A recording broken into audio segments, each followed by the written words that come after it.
आकाशवाणीचं हे अकोला केंद्र आहे. FM 102.4 मेगाहर्ट्झवर 7:30 झालेले आहेत. प्रसारित करीत आहोत शेतकरी बांधवांसाठी कार्यक्रम किसानवाणी. भारत सरकारच्या कृषी आणि शेतकरी कल्याण मंत्रालयाच्या वतीनं प्रायोजित किसानवाणी कार्यक्रमात सादर करते सूरज गोळे यांच्यासह मी सचिन म्हैसने आपलं मनपूर्वक स्वागत करतो. सुरुवातीला जाणून घेऊया हवामान शास्त्र विभाग डॉक्टर पंजाबराव देशमुख कृषी विद्यापीठ अकोला यांच्याकडून प्राप्त हवामान वृत्त. तापमान कमाल 43.4 अंश सेल्सिअस तर किमान 26.4 अंश सेल्सिअस. प्रखर सूर्यप्रकाश 9.7 तास तर हवेचा ताशी वेग होता 1.3 किलोमीटर. आर्द्रता सकाळी 31% तर दुपारी होती 11% आणि मागील 24 तासात बाष्पीभवनाचा वेग 10.8 किलोमीटर एवढा नोंदवण्यात आलेला आहे. आजचा पाऊस 0 मिलीमीटर तर आजपर्यंतचा एकूण पाऊस 963.8 मिलीमीटर एवढा नोंदवण्यात आलेला आहे. आताच आपण हवामान वृत्त जाणून घेतलं. अरे अरे अरे क्या कर रहा है? इधर इधर इधर हम बोल रहे हैं तेरे बीजू का. उतला बोल रहा है? हाँ, पक्षियों से तो हम खेत को बचा लेते हैं पर इन घातक रसायनों से कैसे बचाएं? मतलब? देख बेटा, तू जो ये अंधाधुंध रसायन मिलाता है ना, मिट्टी की सेहत बिगड़ने लगी है और जब माटी ही कमजोर पड़ जाएगी तो उपज कैसे सेहतमंद होगी? अरे पहले ऐसा नहीं था. पूछना अपने बड़े बुजुर्गों से कैसे फसल लहलहाती थी, शुद्धता झलकती थी. हाँ, माटी भी तंदुरुस्त और लोग भी. अरे अब पहली वाली बात कहाँ, पर अब तो सभी डाले हैं. सब नहीं, आज भी लाखों जागरूक किसान परंपरागत विधि से फसल उगा रहे हैं. खर्चा कम और उपज की कीमत भी बेहतर पा रहे हैं. सच है? रे बेटे एक्सपीरियंस से बता रहे हैं, धूप में बाल सफेद नहीं किए हैं. हाँ. ठीक है भाई, मैं भी आज से जैविक खेती शुरू करूंगा. माटी से प्रेम की परंपरा है परंपरागत खेती. शेतकरी बंधूंनो, स्वागत आहे तुमचं प्रश्न तुमचे उत्तर आमचे या फोन इन कार्यक्रमामध्ये. आणि आजचा विषय आहे उन्हाळ्यातील कोंबड्यांचे व्यवस्थापन. आणि तुमच्या प्रश्नांना उत्तर देण्यासाठी आमच्या स्टुडिओमध्ये आमंत्रित तज्ज्ञ आहेत डॉक्टर संजय शेगोकार, पशुसंवर्धन दुग्धशास्त्र विभाग डॉक्टर पंजाबराव देशमुख कृषी विद्यापीठ अकोला हे आलेले आहेत. सर नमस्कार. नमस्कार. शेतीला जो जोड व्यवसाय आहे तो सहसा आपले शेतकरी कोंबडी पालन म्हणा किंवा परसातील कोंबडी पालन म्हणा किंवा एखादा पोल्ट्री फार्म हा बऱ्याच शेतकऱ्यांकडे असतो. आणि एक उत्तम व्यवसाय जरी म्हटलं तर चालेल शेतीला, याची मागणी पण दिवसांदिवस खूप वाढत आहे. हो हो. परंतु आपल्याकडे जे उन्हाळ्यामध्ये जे तापमान वाढतं याचा सर्वाधिक फटका जर बसत असेल तर या व्यवसायाला बसतो, म्हणजे आपल्या कुक्कुटपालनाला. आणि इतर ऋतूमध्ये पण तसं पावसाळा असेल, हिवाळा असेल आणि उन्हाळा असेल, तिन्ही ऋतूमध्ये उन्हाळा हा जो ऋतू आहे हा सर्वात आपल्याकडे त्रासदायक म्हटलं तर चालेल. या पक्ष्यांची काळजी जी आहे ती खूप काटेकोरपणे आपल्याला घ्यावं लागते. कारण की एखादी चूक जरी आपली याच्यामध्ये झाली तर आपलं जे येणारं जे उत्पादन आहे किंवा जो आर्थिक सांगड जी आहे ती नाही म्हटलं तर याच्यामध्ये खूप मोठ्या प्रमाणात आपल्याला तोटा सहन करावा लागतो. आता ज्या शेतकऱ्यांकडे सध्या पोल्ट्री फार्म असतील किंवा जे परसातील कोंबडी पालन करत असतील तर याच्यामध्ये जातींची निवड ही फार एक महत्त्वाचं असतं. कारण की जे आपण गावरान कोंबडी पालन म्हणतो ते नाही म्हटलं तरी काटक राहते आणि प्रत्येक ऋतूला ते सामावून घेते. परंतु पोल्ट्री फार्ममध्ये हे नाही आहे. तर त्यांना आपल्याला जे तापमान असेल, त्यांचं खाद्य असेल, ह्या बऱ्याच गोष्टी आपल्याला स्वतःहून मेंटेन करावं लागतं. तर सर या उन्हाळ्यामध्ये ज्या बॉयलर कोंबड्या असतील मध्ये म्हणजे उष्णता, तर हे जे उष्णतामान आहे आपल्या सेटमधलं हे आपण कशा पद्धतीने कंट्रोल करायला पाहिजे? काटक ज्या काही कोंबड्यांच्या काही जाती आहेत त्यांचा सुद्धा आपल्याला विचार करणं अत्यंत आवश्यक आहे. आता व्यावसायिक दृष्टिकोनातून आपल्याला जर कोंबडी पालन जर करायचं असेल तर त्याच्यामध्ये जास्त मांस मिळण्याकरता आपल्याला ब्रॉयलर जातीच्या कोंबड्यांचं आपण पालन करतो.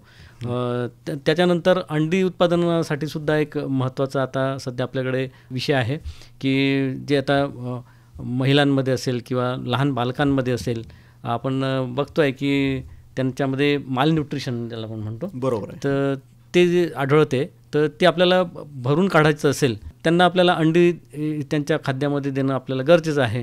तर याच्याकडे पण आपल्याला लक्ष द्यावं लागेल. तर त्याकरता जे काही ब्लॅक मिनॉर्का जातीच्या कोंबड्या आपल्याला पाळल्या जातात पांढऱ्या रंगाच्या, त्यानंतर व्हाईट लेगहॉर्न कोंबड्या आहेत त्यासुद्धा पाळल्या जातात, हे सुद्धा एक जात आहे. तर हे आपल्याला व्यावसायिक दृष्टिकोनातून करण्याकरता चांगल्या जाती आहेत. परंतु यांच्यामध्ये रोगप्रतिकारक क्षमता कमी असल्यामुळे याला आपल्याला विशिष्ट पद्धती शास्त्रीय दृष्टिकोनातून जे काही आपल्याला सांगितलेले काही मानकं आहेत त्या मानकांचा आपल्याला विचार करणं अत्यंत आवश्यकता आहे. आवश्यक आपल्याला उत्पन्न मिळायला पाहिजे किंवा आपल्याला नफा मिळाला पाहिजे, ते आपल्याला त्याची मार्जिन कमी होते. हा कोंबड्या आपल्याला व्यावसायिक दृष्टिकोन पाळण्यासाठी योग्य आहेत. त्याच्या व्यतिरिक्त आपल्याला ज्या काही काटक जाती ज्या आपण म्हणतो की त्याला ते मांसाकरता सुद्धा पाळल्या जातात, अंडीसाठी सुद्धा पाळल्या जातात आणि परसामध्ये सुद्धा पाळल्या जातात, अशा काही जाती आहेत. त्याच्यामध्ये गिरिराज आहे, त्याच्यानंतर वनराज आहे, सोनाली आहे, अशा विविध प्रकारच्या काही जाती आहेत की ज्यांचा आपल्याला वापर करता येतो. आता कडकनाथ ही एक जात आहे, परंतु कडकनाथ ही आपली मध्य प्रदेशमधलीच एक स्थानिक जात आहे आणि ती अंड्यासाठी सुद्धा प्रसिद्ध आहे, मांसासाठी सुद्धा प्रसिद्ध आहे. परंतु त्याला मांसासाठी तयार करण्याकरता वेळ हा जास्त लागतो. गिरिराज आणि इतर जे आपल्याकडे पक्षी आहेत त्यांच्यापेक्षा ना वेळ थोडा जास्त लागतो मांस उत्पादनासाठी. जातींचा आपल्याला या कुक्कुटपालनामध्ये विचार करणं अत्यंत आवश्यक आहे. भारतीय वंशाच्या ज्या काही 4 जाती आहेत त्याच्यामध्ये असील आहे की जी फायटिंगसाठी प्रसिद्ध आहे. त्याच्यानंतर कडकनाथ आहे, मी आत्ता बोललो आपल्याशी कडकनाथच्या बाबतीत, ती मध्य प्रदेशमधील स्थानिक जात आहे. त्यानंतर चित्तगोंग म्हणून आहे, ही मेघालय त्रिपुरामध्ये आढळती आणि मोठ्या प्रमाणामध्ये. आणि बसरा ही गुजरातची एक जात आहे की जी जास्त ऊन असेल किंवा पाऊस असेल, हिवाळा असेल, अशा वातावरणामध्ये ते तग धरून त्यांच्यामध्ये रोगप्रतिकार क्षमतासुद्धा चांगली असल्यामुळे त्याचं जर आपण पालन केलं तर निश्चितच आपल्याला चांगलं त्याच्यामधून आर्थिक नफा मिळू शकतो. मासल कोंबडीमध्ये एक महत्त्वाचा मुद्दा याच्यामध्ये येतो की हिचं जे वजन आहे तर ते 45 दिवसांमध्ये नाही म्हटलं तरी 1.5 ते 2 किलो होऊन जातं. हे साहजिकच आहे. जेव्हा आपण आपल्या शेडमध्ये पिल्लं आणतो तेव्हापासून 45 दिवसापर्यंतचा कालावधी आपल्यासाठी खूप महत्त्वाचा आहे. कारण की 45 किंवा 48 दिवसापर्यंत हे विकल्या गेले पाहिजेत. कारण की त्याच्यानंतर जर का ते आपल्या शेडमध्ये राहत असतील तर तो आपला तोटा सहन तयार होतो. कालावधीमध्ये खाद्याचं नियोजन हे फार महत्त्वाचं आहे. आणि ते तर उन्हाळ्यामध्ये जर म्हटलं तर ते फारच महत्त्वाचं आहे. कारण की काय होतं की आपल्याकडे जे उष्णतामान राहते ते नाही म्हटलं तरी सकाळी 8 वाजतापासून तर संध्याकाळी 8-9 वाजेपर्यंत सतत राहतं. आणि अशा वेळेस कोंबडी असतील ते पाणी पित नाही, खाद्य जे असेल ते पण खात नाही. खूप मोठा परिणाम या उष्णतेचा याच्यावर होतो. तर खाद्याच्या व्यवस्थापनामध्ये कुठला बदल आपल्या शेतकऱ्यांनी किंवा आपले जे पोल्ट्री फार्मवाले असतील त्यांनी करायला पाहिजे. त्याच्यामध्ये ब्रॉयलरचं जर आपण पालन करत असाल, उन्हाळा आहे तर आपल्याला जास्त काळजी घेणं आवश्यक आहे. उन्हाळ्यामध्ये काय होतं की उष्णता जास्त असल्यामुळे पक्ष्यांचं खाद्य खाण्याचं प्रमाण हे कमी होऊन जातं. त्यामुळे आपल्याला त्यांना खाद्य जे काही आपल्याला व्यवस्थापन करायचं आहे ते खाद्य आपल्याला थंड वेळेच्या वेळेस आपल्याला द्यायला पाहिजे. म्हणजे आणि आपल्याला त्याच्यावरती थोडं दुपारची जी काही वेळ असेल ज्यावेळेस तापमान जास्त असतं, म्हणजे 11 वाजतापासून ते संध्याकाळी 4-4:30पर्यंत आपल्याकडे उष्णता ही जास्त राहते. अशा वेळी आपल्याला त्यांना खाद्य देण्याचं बंद करायचं. तर सकाळची जी वेळ असेल, थंड जी वेळ असेल त्यावेळी आणि सायंकाळी 4च्या नंतर 5च्या नंतर तुम्हाला त्यांना आपल्याला खाद्य द्यायला पाहिजे की जेणेकरून त्यांच्यावरती खाद्य खाण्याचा ताण निर्माण होणार नाही. ही आपल्याला खाद्य व्यवस्थापन करत असताना आपल्याला काळजी घ्यायला पाहिजे. त्याचबरोबर तापमान कमी करण्याच्या बाबतीत आपण सांगितलं आहे की जो काही त्यांच्या पक्ष्यांचं जे काही घरटं असेल त्या घरट्यांवरती जे काही छत असेल, टिनाचं छत असेल तर त्याला आपल्याला रंगरंगोटी म्हणजे पांढरा रंग जर आपण दिला, आता समरकूल म्हणून बाजारामध्ये मिळतो, किंवा नसेल तर आपल्याला कमी खर्चामध्ये चुना जो येतो पांढरा, तो चुना जरी आपण त्याला जरी मारला तरी त्याच्यापासून आपल्याला उष्णता आपल्याला कमी करता येऊ शकते. आणि सर शेतकऱ्यांकडे नाही म्हटलं तरी आता गवत आहे किंवा पराठे म्हणा, तुराट्या म्हणा, याचं जर का त्या टिनावरती टाकलं तर तो पण एक फायदा आपल्या शेतकऱ्यांना फायदा होऊ शकतो. त्याने त्याच्यावरती जर थोडंसं जर हलका फवारा जर पाण्याचा मारता आला तर निश्चितच त्याचं तापमान आपल्याला कमी करता येऊ शकतं. आणि साईडला नाही म्हटलं तरी आपलं गोनपाट आहेत किंवा ते जर लावून जर का फॉगर जर का लावले तर त्याचं साहजिकच आहे एक नैसर्गिकरित्या त्याचं तापमान मेंटेन कमी करता आपल्याला करता येऊ शकतं. स्वागत आहे तुमचं प्रश्न तुमची उत्तर आमची या फोन इन कार्यक्रमामध्ये. आणि आजचा विषय आहे उन्हाळ्यातील कोंबड्यांचे व्यवस्थापन. हा आजचा आपल्या फोन इनचा विषय आहे. स्टुडिओमध्ये आमंत्रित तज्ज्ञ आहेत डॉक्टर संजय शेवकर, पशुसंवर्धन दुग्धशास्त्र विभाग, डॉक्टर पंजाबराव देशमुख कृषी विद्यापीठ अकोला. तर या संदर्भात तुमचा कोणता प्रश्न आहे तो विचारा. आता आधी तुमचं नाव सांगा आधी आम्हाला. माझं नाव विनोद इंगळे आहे, मी वाडेगावरून बोलतो. प्रश्न असा आहे की आपल्या हे टीन शेड मध्ये जे तापमान वाढते उन्हामुळे. अच्छा, बरोबर आहे. हा, तर ते नियंत्रण कसं ठेवायचं? तुमच्याशी सर बोलता येत आता. उन्हाळ्यामध्ये जे आपण टीन टाकतोय तर हा. त्या टिनाचं जे काही तापमान आहे ते आपल्याला कमी कसं करता येईल. तर याच्यामध्ये सर्वप्रथम आपण काही टीन आहेत ते टिनाला आपण पांढरा चुना आपण त्याला मारू शकतो आणि त्यामुळे काय होईल की जे काही उष्णता आहे ती कमी करता येईल.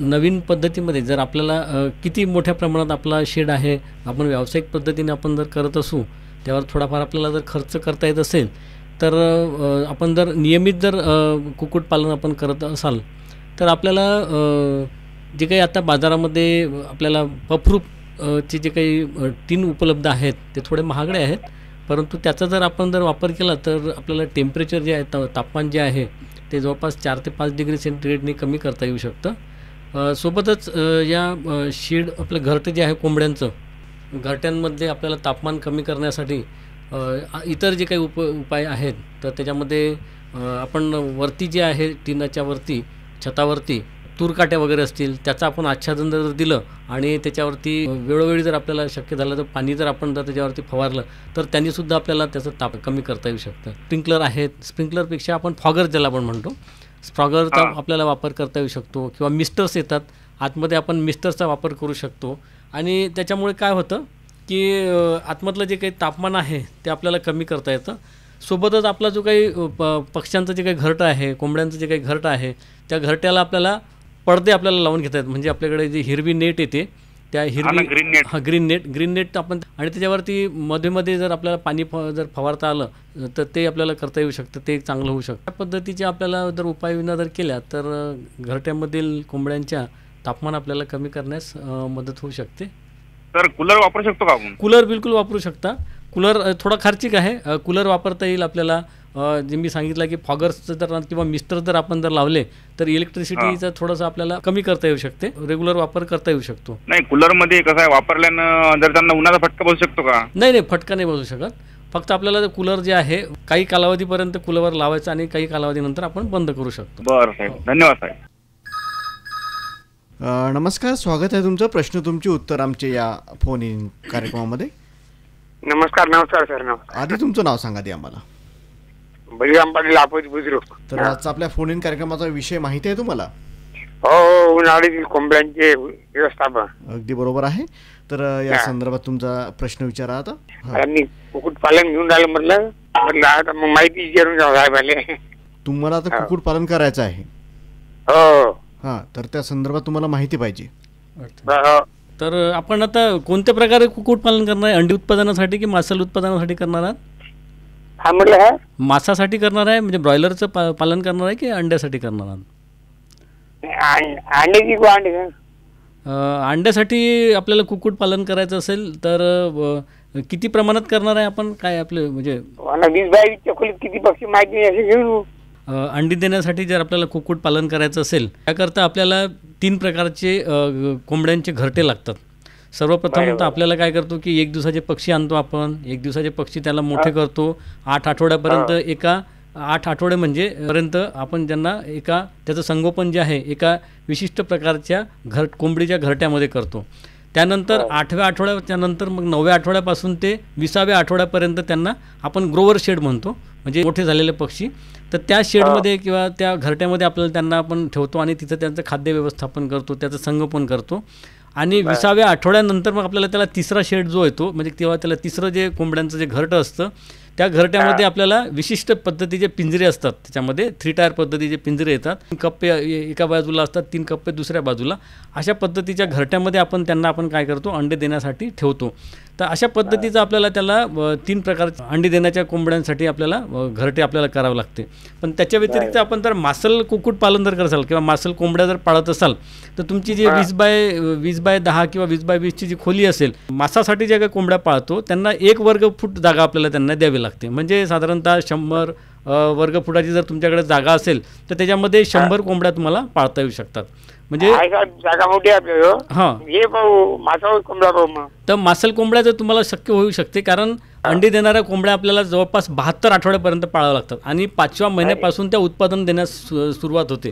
म्हणजे 5व्या महिन्यापासून ते अंडे द्यायला सुरुवात होते. तोपर्यंत तुमचा जो काही खर्च आहे हे भांडवल म्हणून तुम्हाला लावावं लागतं आणि त्याच्यानंतर मग तुम्हाला उत्पादन सुरू होतं हळूहळू. 35 ते 40-42 दिवसामध्ये तुम्ही त्याला विक्री करू शकता.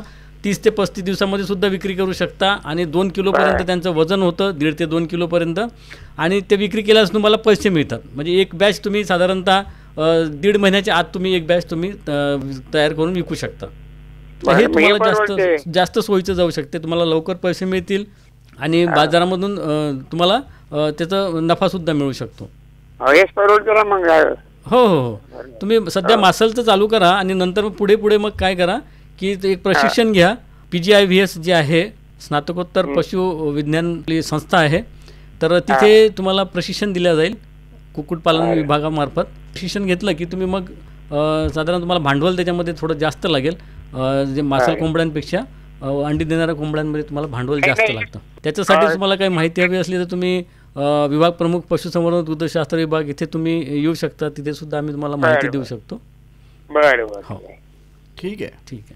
कोंबड्यांच्या शरीराचं तापमान वाढलेलं आहे, हो हो, हे समजण्यासाठी जी लक्षणं आहेत ती कोणती? तापमान जर वाढलेलं आहे तर उष्णतेच्या ताणामुळे कोंबड्यांमध्ये काही लक्षणं दिसून येतात, तर त्याची आपण त्याचं संगोपन करत असताना त्याची माहिती असणं आवश्यक आहे. तर त्याच्यामध्ये तोंडाची जी काही आहे वारंवार उघडझाप केल्या जाते पक्ष्यांकडून, श्वास घेण्याची जी क्रिया आहे ती जोरात केल्या जाते आणि यालाच इंग्रजीमध्ये आपण पॅन्टिंग असं सुद्धा म्हणतो. त्यानंतर श्वास जो आहे तो वाढतो किंवा ढाप टाकणे असं त्याला म्हणतो. आणि ज्यावेळी सभोवतालचं तापमान जे आहे हे खूप वाढतं त्यावेळी तापमानाचा त्यांच्या शरीरावरती ताण जाणवतो आणि उष्णतेपासून त्यांचा बचाव करण्यासाठी कोंबड्या काय करतात की तोंडाची उघडझाप ही जास्त वारंवार करतात. त्यामुळे श्वसन संस्थेच्या द्वारा पाण्याचे बाष्पीभवन होते आतमध्ये जे काही असेल त्या संस्थेमधनं आणि श्वसनाचा वेग वाढतो आणि हृदयाचे स्पंदनं वाढून काय होतं की रक्तदाबसुद्धा वाढतो. यामुळे कोंबड्या मृत्युमुखी पडू शकतात. तर हे एक त्याच्यामध्ये श्वासोच्छ्वास वाढण्याचं प्रमाण होतं.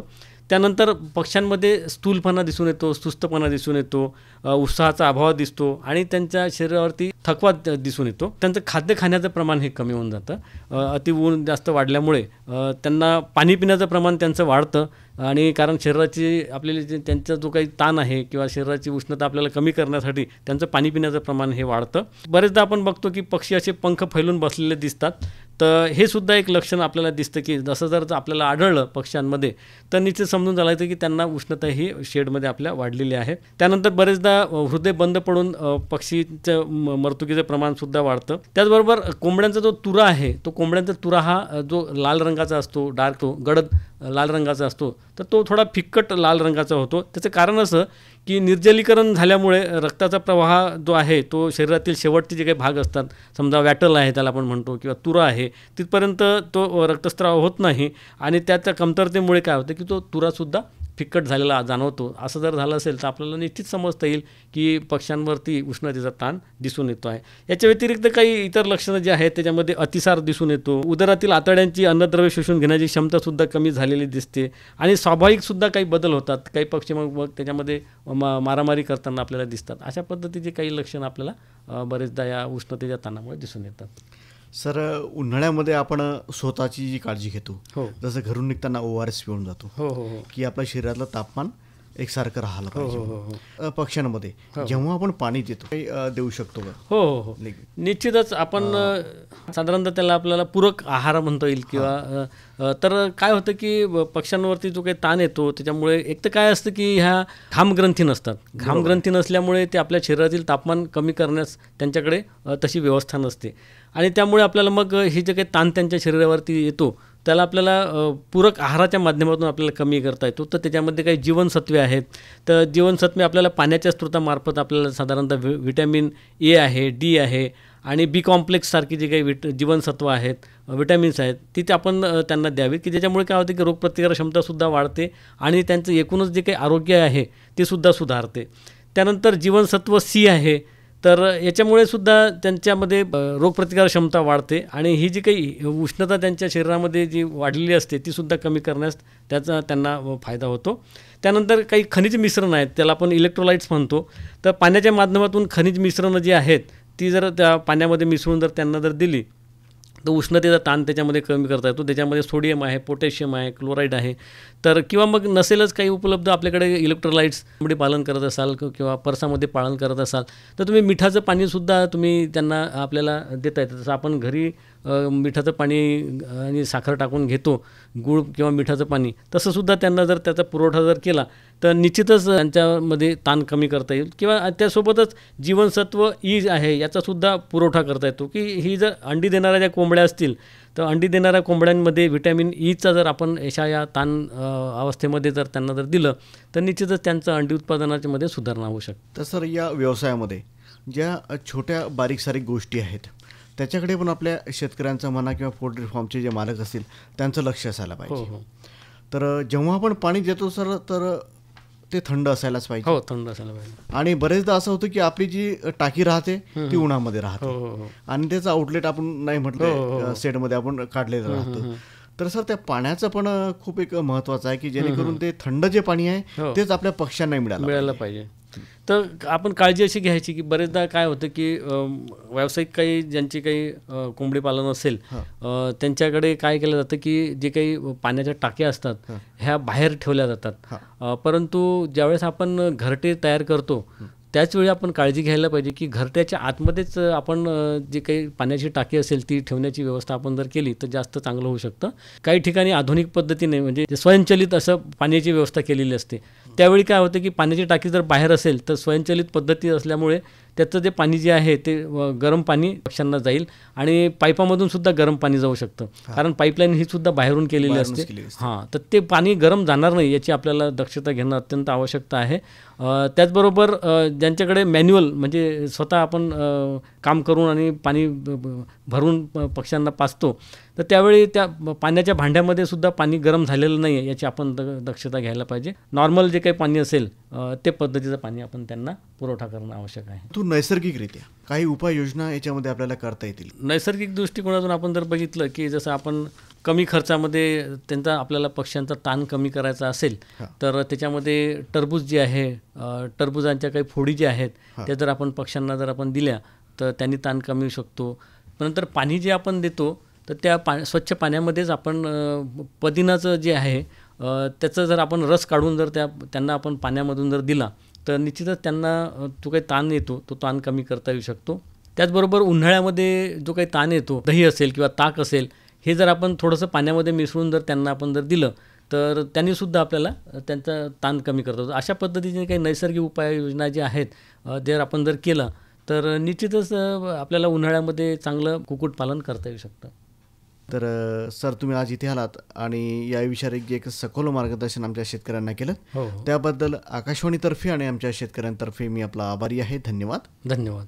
शेतकरी बंधूंनो, आताच आपण प्रश्न तुमचे उत्तर आमचे हा फोन इन कार्यक्रम ऐकलात आणि विषय होता उन्हाळ्यातील कोंबड्यांचे व्यवस्थापन आणि तुमच्या प्रश्नांना उत्तर दिलीत डॉक्टर संजय शेगोकार, पशुसंवर्धन दुग्धशास्त्र विभाग, डॉक्टर पंजाबराव देशमुख कृषी विद्यापीठ अकोला यांनी. आता वेळ झाली आहे कृषी उत्पन्न बाजार समिती अकोला यांच्याकडून प्राप्त कृषी मालाचे आजचे बाजारभाव जाणून घेण्याची. हे भाव प्रति क्विंटलमध्ये असून कमीत कमी आणि जास्तीत जास्त अशा स्वरूपाचे आहेत. ज्वारी लोकल कमीत कमी 1895 रुपये ते जास्तीत जास्त 2595 रुपये आणि आवक होती 186 क्विंटल. गहू लोकल 2350 रुपये ते 3100 रुपये आणि आवक होती 361 क्विंटल. गहू शरबती 3000 रुपये ते 3750 रुपये आणि आवक होती 140 क्विंटल. मूग 5000 रुपये ते 7220 रुपये आणि आवक होती 12 क्विंटल. तूर 6200 रुपये ते 7350 रुपये आणि आवक होती 1250 क्विंटल.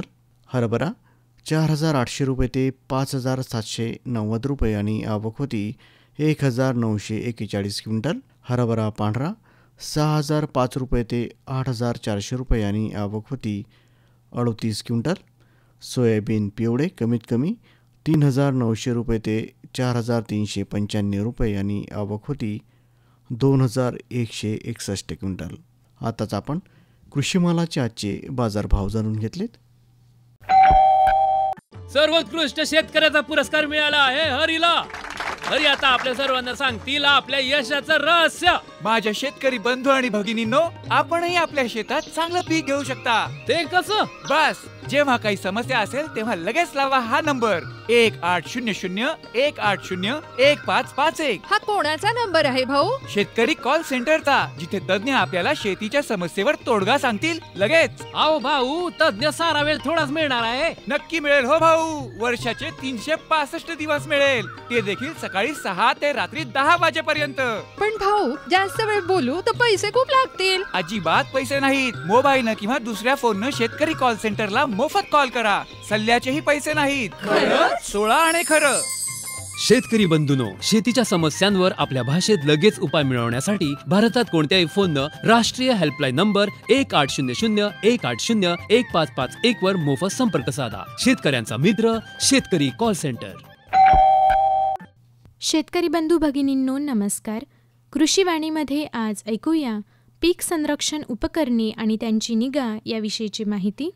ही माहिती प्राप्त झाली आहे डॉक्टर पंजाबराव देशमुख कृषी विद्यापीठ अकोला यांच्याकडून. सध्या बाजारात पीक संरक्षणासाठी निरनिराळ्या प्रकारची साधने उपलब्ध आहेत. पीक उत्पादन तंत्रामध्ये पीक संरक्षण तंत्रज्ञानाला अनन्यसाधारण महत्त्व आहे. पीक संरक्षणाच्या साधनांमध्ये प्रामुख्याने भुकटी मारण्याचे साधन, ज्याला डस्टर किंवा धुरळणी यंत्र म्हणतात, तसेच द्रवरूप औषध फवारण्याचे साधन, ज्याला स्प्रेयर किंवा फवारणी यंत्र म्हणतात, यांचा समावेश होतो. यामध्ये आज आपण फवारणी यंत्राची निगा कशी घ्यावी याबद्दल ऐकणार आहात. फवारणी यंत्र 2 प्रकारची असतात, हाताने चालणारी आणि इंजिनवर चालणारी. हाताने चालणाऱ्या यंत्रामध्ये बकेट स्प्रेयर, पाठीवर बांधून द्रवरूप फवारणीची साधन, यालाच आपण नॅपसॅक स्प्रेयर म्हणतो, रॉकर स्प्रेयर, पेडल किंवा फूट स्प्रेयर, कॉम्प्रेशन स्प्रेयर, यालाच आपण गटूर पंप म्हणतो, इत्यादींचा समावेश होतो. तसेच इंजिनवर चालणाऱ्या फवारणी यंत्रामध्ये हायड्रॉलिक यंत्र आणि वाऱ्याच्या झोतावर चालणारी यंत्रे यांचा समावेश होतो. फवारणी यंत्र वापरण्यापूर्वी यंत्राचे सर्व वॉशर्स तपासून पाहावेत. ते खराब झालेले असल्यास त्वरित बदलून घ्यावेत. नोझलचे शेवटचे टोक वापरण्यापूर्वी स्वच्छ करून घ्यावे. त्याची छिद्रे तार लावून स्वच्छ करावी. नेहमी वाऱ्याच्या दिशेने फवारणी करावी, म्हणजे ते फवारणी करणाऱ्यांच्या अंगावर पडून इजा होणार नाही याची काळजी घ्यावी. फवारणीचे काम झाल्यानंतर फवारणी यंत्रात स्वच्छ पाणी घालून फवारणी चालू ठेवून धुवून काढावे. फवारणीचे काम करीत असताना खाण्याचे, पिण्याचे किंवा धूम्रपान करण्याचे टाळावे. दुपारी भर उन्हात फवारणी शक्यतोवर करू नये. फवारणी अगर धुरळणी यंत्र पेट्रोलवर चालणारे असेल तर प्रथम इंजिन तपासून घ्यावे. कार्बोरेटर साफ करावा. पेट्रोलच्या नळ्या साफ करून इंजिन ऑइलची पातळी तपासावी. आणि दुसरे महत्त्वाचे म्हणजे फवारणी यंत्र चालविताना जर नळीत काही अडकले असेल किंवा नळ बंद झाली असेल तर यंत्राच्या टाकीतील दाब वाढतो. त्यामुळे अपघात होण्याचा संभव असतो. म्हणून फवारणी करणाऱ्यांनी फवारणीच्या वेळी हातात रबरी मोजे घालावेत. तसेच नाक स्वच्छ कपड्याने बांधावे. तसेच अंगावर रबरी कपडे घालणेही आवश्यक आहे. फवारणी यंत्रामध्ये कुठेही गळती आल्याशिवाय कुठलेही पॅकिंग घालवू नये आणि फवारणी करते वेळ हवेचा दाब योग्य प्रमाणात ठेवावा. शेतकरी बंधूंनो, आत्ताच आपण ऐकली पीक संरक्षण उपकरणे आणि त्यांची निगा याविषयीची माहिती. ही माहिती प्राप्त झाली आहे डॉक्टर पंजाबराव देशमुख कृषी विद्यापीठ अकोला यांच्याकडून. शेतकरी बंधूंनो, आजच्या किसानवाणी कार्यक्रमाचे सादरकर्ते होते सूरज गोडे. आता आपण येऊन पोहोचलो आहोत कार्यक्रमाच्या शेवटी. तेव्हा सचिन म्हैसेल यांनी रोप नमस्कार. भारत सरकारच्या कृषी आणि शेतकरी कल्याण मंत्रालयाच्या वतीनं प्रायोजित किसानवाणी कार्यक्रम आताच आपण ऐकलात.